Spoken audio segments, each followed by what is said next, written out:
Alright guys, so I thought I'll give you a little voiceover through my leg workout. So today is actually the first leg session back where my left adductor feels okay.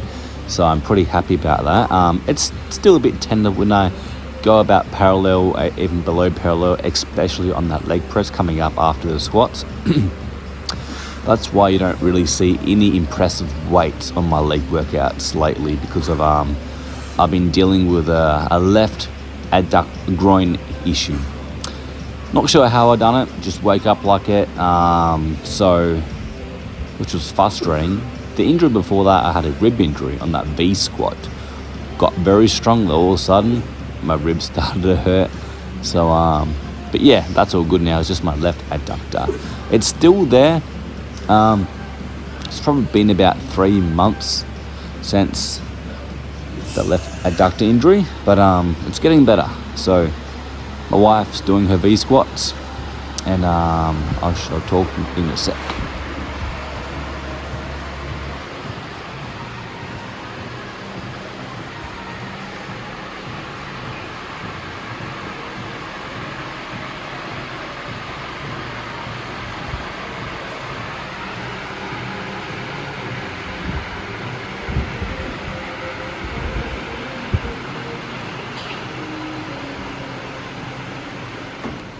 Second exercise in my leg workout is the leg press. So I'm going full range of motion. So the lower I can possibly go on this leg press. Some leg presses are different, but this is quite low for me.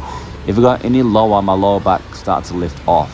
It does lift up a little bit, but that's okay as long as you're not going stupid heavy and your butt is lifting all the way up off the seat. That's where you get that lower back pain. So you don't want to do that.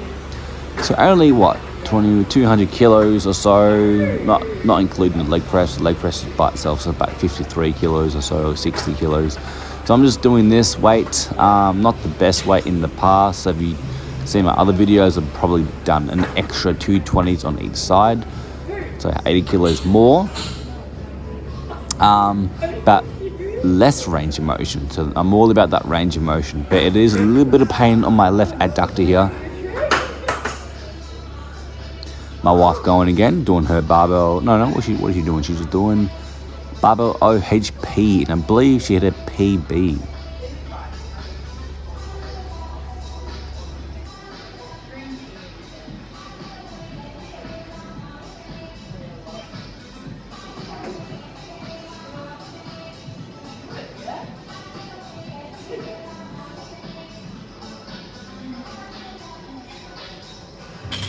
So that leg extension, what I usually do, was taken. So I decided to do sissy squats. So this is very, very good for the quads. Very deep knee flexion here. So quad focus here. So I did this instead of the leg extension, but I've normally been alternating between the leg press and alternating between the sissy squat here.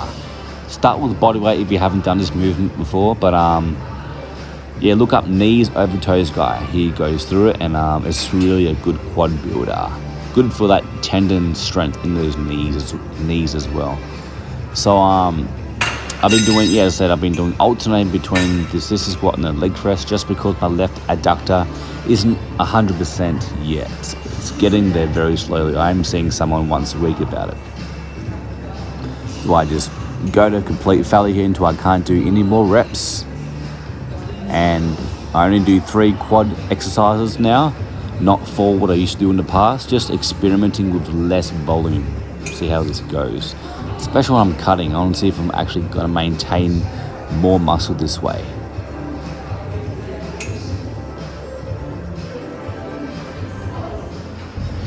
Then I move on to the seated leg curls for the hamstrings. Trying to hold it for a second, all the way up, full stretch, fully shorten the hamstring on the way down, so fully contracted and fully lengthened. So, and then after this one, I believe I'll move on to the barbell RDL, which is coming up next. Oh, and I almost forgot to mention that sissy squat, what I was doing earlier, it's basically a reverse leg extension. So it's like the opposite. So on the sissy squat, you get more of a stretch and not much contraction. But on the leg extension, you get more of a contraction and not much of a stretch. All depends on the leg extension, but our leg extension at our gym, we don't really get a deep stretch, which I don't like about it. Alright, next up is a barbell RDL.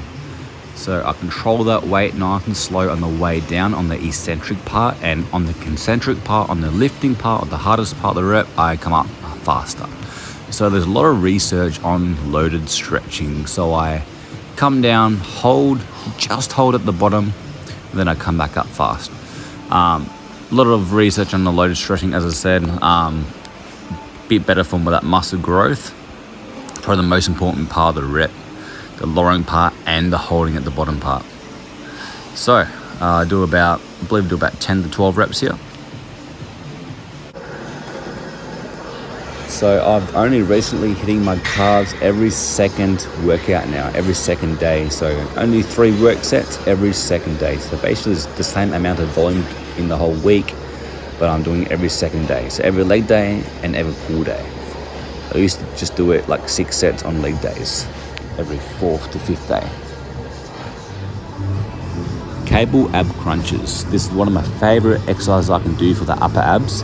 The whole entire abs are working, but more stress on the upper ab area. So breathing all the air out, then coming down, contracting as hard as I can. Hanging leg raises for the lower abs and the upper abs as well, but more on the lower abs. So same thing, guys, breathing all the air out, then squeezing up. And before these ones, I did hip adductions and hip abductions. My first workout doing the hip adductor. Still sore, but just easing back into it. And after these abs, I did oblique crunches and oblique twists. Or another name for it is woodchopper. Nice basic meal right here. 290 grams of sweet potato and 170 grams of cooked turkey breast.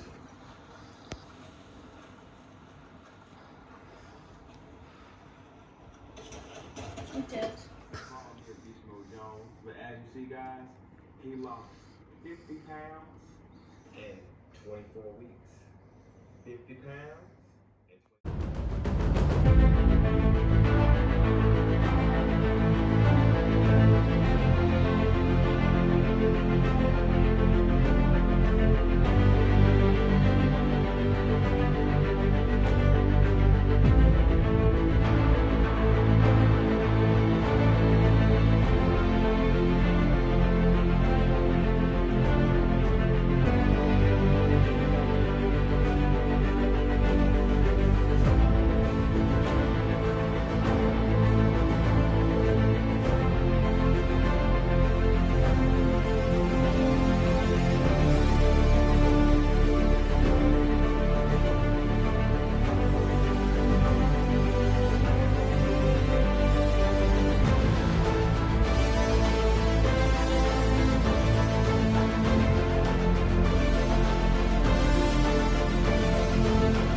Hey guys, quick little update. Just finished a push, so chest, shoulders, triceps, probably half an hour ago. I haven't had my shake yet. By the way, I must have been hungry because I normally have my shake after my workout if I train fasted in the morning. and I was starting to. I only made my oats, but I haven't cooked my eggs yet. But I'm lucky. Yeah, I was like, what am I doing? I'm cooking my food. I normally have a shake post-workout when I train fasted. Anyway, day 22 today. Today's Tuesday, 8 a.m., 8:10 a.m. Yeah, that's my oats in the microwave right now. So, day 22. So I've been dieting for 21 days. What's that? 7, 14, pretty much 3 weeks. So quick little update. Christmas time, I took 5 days off. I always take 5 days off every 10-ish weeks instead of a deload, or I might do a deload instead. So I decrease my volume and intensity for the whole week. But things are a little bit different now, you know, like I've got a son, I'd rather just stay home with him, all right? So going to the gym for like 45 to an hour, you know, it's kind of waste of time. I mean, it's just not go to gym for 5 days straight. So I won't count that into my diet break. So that's always in there every 10 weeks. So on Christmas Day, I ate pretty low, just turkey and salads. I probably had about 10 beers. Great Northern's low carb, but still probably 1,000 calories right there. And then I had some dessert for dinner. So pretty much my goal right now is 2,300 calories, right? I probably hit about 2,300 calories with food, but about 1,000 calories from alcohol. So not that bad. And then I was right on the next day. New Year's Eve, I had drinks as well. I was under my carbs, about the same fat. I was probably over about 300 calories total from like all the alcohol. So really, 1,000 over on Christmas, roughly 300 calories over but I did an extra walk and we went swimming, so I probably burnt it off in a way, right? So just be safe. I was over 1,000, just say 1,200 calories. That's really only 2 days, because I'm in a 600 deficit in a way, roughly on average, probably 650-ish around there or more. I did decrease 800 from when I was slowly gaining, right? 3,100 calories was my, when I was on before I started my cut. So yeah, pretty much only 2 days. So really I've been in deficit probably 19 days. Yeah, 14. So yeah, I'm down almost 4 kilos so far, 84.3 this morning. I started off 88.2. So that's pretty good. That's it, guys. I'm gonna make my shake because I'm hungry, and I'll talk to you another day. Oh, got a parcel today from Bulk Nutrients. Let's open this up. I'm gonna put this down. So I ordered some BCAAs. I like having BCAAs when I'm cutting. If it's only 5%, I'll take it. If it's only 2%, I'll still take it. You know what, even if it doesn't do anything at all to maintain muscle when you're dieting, it tastes good, right? And if it's a SIBO effect, SIBO is strong, right? If it's mental, makes you feel good, even if it's in your head, fuck it, it's a win for me, right? And also I train, like most of the time I'm training fasted before my wife goes to work. So it probably is doing something when you're training fasted. If you're training fasted and you're in a surplus of calories, you probably don't really need to have BCAAs. But when you're dieting and trying to want to get to comp, like stage lean condition, I believe BCAAs in the morning fasted is a good thing, all right? So I've got some whey protein concentrate, vanilla. I was having to isolate because that's all I had in the gym. I didn't buy it in the gym, but I ordered online today.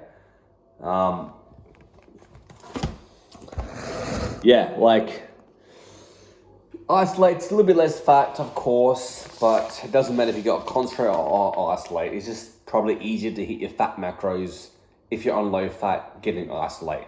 50 grams of fat isn't super low, so just getting concentrate. So I've got vanilla, strawberry, BCAAs. There's the amino acids, the BCAAs. Tutti Frutti, never tried that before. So BCAAs, lemonade, BCAAs. Now the concentrate, banana flavor, which is probably my favorite flavor. And that's it. Oh, I only got 2. Oh yeah, I thought it got more flavors than that. Obviously I didn't. So lemonade and Tutti Frutti BCAAs. So 500 grams total. I can read it to you if you want me to. So the serving is 14.2 grams, 5 grams of leucine. Now, you need about 3 grams of leucine to spike that protein synthesis. Maybe 4 if you're a bigger person. I probably just need 3. So that's 5 grams in here. And 2-to-1 ratio, guys, if you're looking for a good BCAA. So this is 5 grams of leucine, 2.5 grams of isoleucine, and 2.5 grams of L-valine. That's what you're looking for. Some vitamin B6, citrulline malate, 2.5 grams, which is underdosed, but I'm not looking to get a pump from this. It's not that bad, actually. 2.5 grams of citrulline malate, 2-to-1. Not that bad, actually. But citrulline malate, you're looking to get at 5 to 8 grams of citrulline malate, around there. But my pre-workouts, most of them have citrulline malate in a way. So that's it. I might just take under a scoop. I'll probably go about 12 grams, not 14.2, because 5 grams has got to be a leucine. I'll probably take a full scoop, the leaner I get though.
Hey guys, I want to keep you updated with my fluctuations so I can look back at this.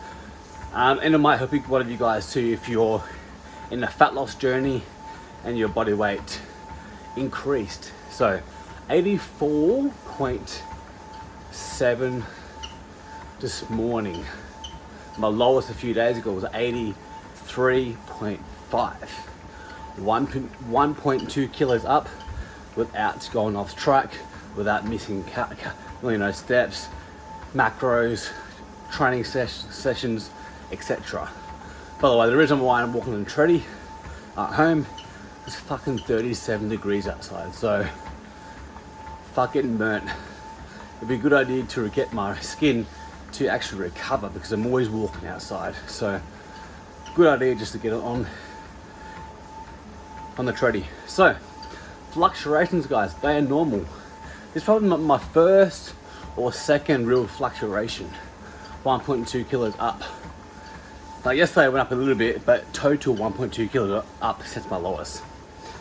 Now, yeah, so sometimes when you're losing body fat, when you're shrinking a body fat cell, that's what happens. You don't get rid of body fat cells, you shrink them up.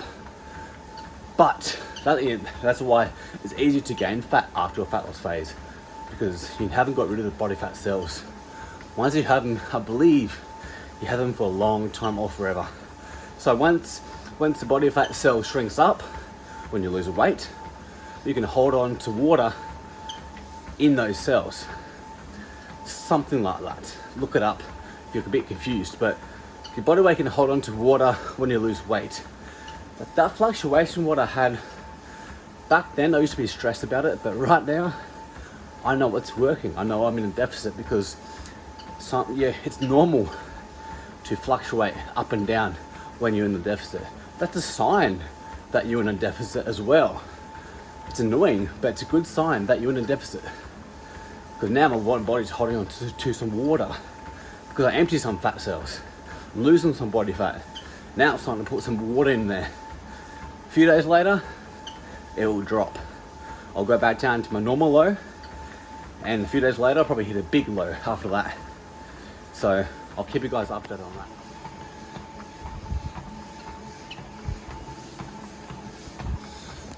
Alright guys, today is now Friday.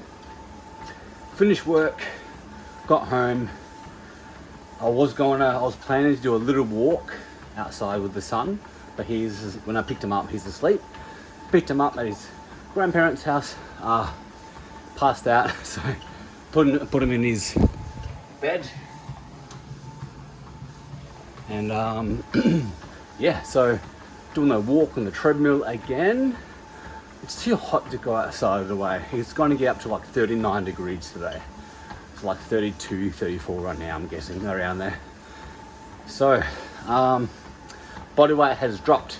Now, a few minutes ago, when I was talking to you guys, it was a Monday. Today's now Friday. It's my rest day from weights again. And my body weight dropped. See? It goes up before it comes down. 83.3. So I'm only 100 grams off from losing 5 kilos. Now today is so this Monday would have been 4 weeks in, so 4.5 weeks in.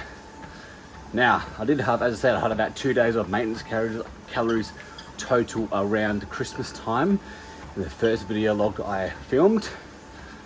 So it's probably been about 4 weeks and 3 days of dieting so far. So normally I lose about 4 kilos the first 4 weeks, but I'm in a 90 calories, basically 100 calories more of a deficit daily. So I can lose a little bit more faster at the start. And you can afford to do that when you have more body fat. The less body fat you lose, the slower we go in a way, naturally, if you don't make any adjustments. But yeah, you want to lose slower as you get leaner. When you get around comp lean, or 5 kilos above that, about 0.5% or so you want to lose.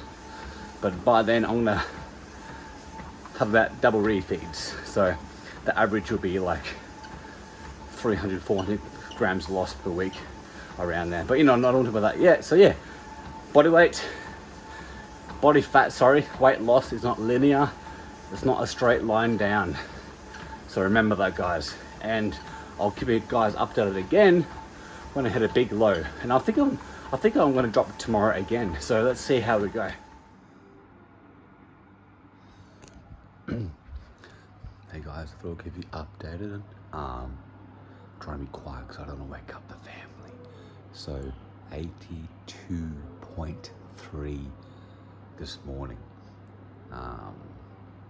As I mentioned, about 6 minutes ago, around there, on that Monday, I told you guys I'm going to go back to my normal low and then even a big low after that. You know what? 1 kilogram down. It's crazy how it works. So trust the process. So I'm just having my breakfast now, guys. Yeah, I just couldn't sleep. I woke up about 5:20, which is basically the same time when I wake up other days too, either for work or before I got to go to the gym before my wife starts her work. Yeah, just terrible sleep. I wanted, for the weekend is usually when I get my better sleep, during the week is probably I'm getting like on average 7 hours. I'd like to get 8, but yeah, I was aiming to get about 8 to 9 hours this weekend, but just couldn't sleep. Probably a total of like 6 hours, maybe 6.5, but pretty broken sleep too last night. I just fell asleep on the couch. I just woke up pretty early, way earlier than I thought I was going to wake up. I was like, oh, I was going to get up, make some breakfast, play a game or PlayStation. So please subscribe, guys, like, share, comment, and I'll talk to you in the next video. Thanks for watching.